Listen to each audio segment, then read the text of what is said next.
Saya memang tahu ada nama Pakistan, Afghanistan, Turkmenistan, Kazakhstan, Kyrgyzstan, Uzbekistan, dan lain-lain nama yang berakhiran stan. Namun, saya tidak tahu bahwa ternyata ada pula nama Londonistan. Ternyata, Londonistan adalah julukan terbaru bagi sebuah kota yang bernama London. Yang menciptakan julukan Londonistan adalah jurnalis terkemuka Melanie Phillips demi melukiskan betapa besar pengaruh Islam terhadap ibu kota Inggris di masa kini. Sejak 2001 sampai 2016, di London telah didirikan 423 masjid baru, sementara sekitar 500 gereja telah ditutup. Di Hayat United Church dibeli oleh umat Islam dari Mesir dan diubah menjadi masjid. Sama halnya dengan gereja Santo Peter dirubah menjadi Masjid Madinah. Masjid Brick Lane semula adalah sebuah gereja Metodis. Bukan hanya bangunan yang berubah, sebab pada tahun 2016 jumlah kaum mualaf di London meningkat 2 kali lipat. The Daily Mail sengaja secara khusus mempublikasikan sebuah foto fakta Londonistan, antara lain dengan foto sebuah masjid dan sebuah gereja bertetangga di pusat kota Londonistan, atau adegan di dalam gereja San Giorgio yang berkapasitas tampung 1.230 jemaat, namun hanya dihadiri 12 orang pada upacara misa, dan hanya 20 orang tampak hadir di dalam katedral Santa Maria. Masjid di kawasan Brown Street Estate punya masalah beda akibat daya tampung hanya maksimal 100 orang. Maka setiap Jumat, umat terpaksa meluber ke jalanan. Wali kota London masa kini adalah Muslim. Cherry Fitch dari Universitas Oxford menyatakan hegemonitas umat beragama di Inggris masa kini memudar akibat dominasi Kristen memang melenyap. Direktur The National Secular Society, Kate Parterswood, yakin bahwa di Inggris dalam 20 tahun mendatang jumlah Muslim akan lebih besar ketimbang jumlah Kristen.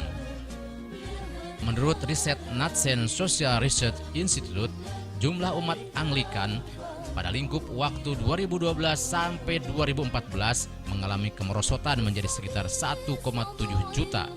Sementara jumlah umat Islam di London, Inggris meningkat menjadi 1 juta orang.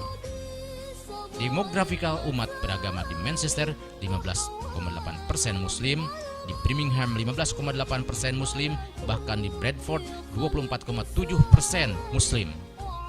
Wajar apabila para penderita Islamophobia makin dilanda gelisah, paranoid bahwa gelombang bencana Islamisasi sedang melanda Inggris.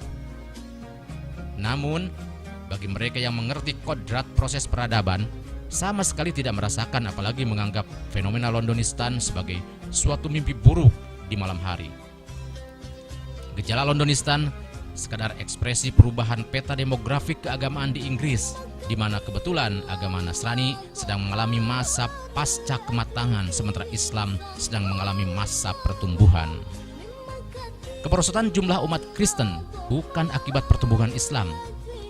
Ketika masih belajar kemudian mengajar di Jerman pada tahun 70-an, di mana umat Islam setempat masih dalam jumlah sangat terbatas, saya pribadi sudah menyaksikan bagaimana jumlah umat Kristen yang rajin ke gereja terus-menerus merosot.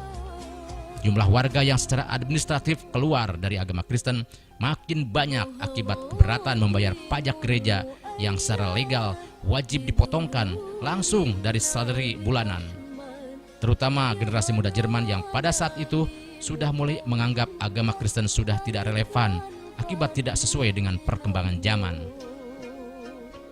Maka dapat disimpulkan bahwa apa yang disebut sebagai Islamophobia sebenarnya hanya suatu penyakit jenis khayal yang sengaja direkayasa oleh mereka yang merasa kepentingannya terancam akibat tumbuhnya jumlah umat Islam.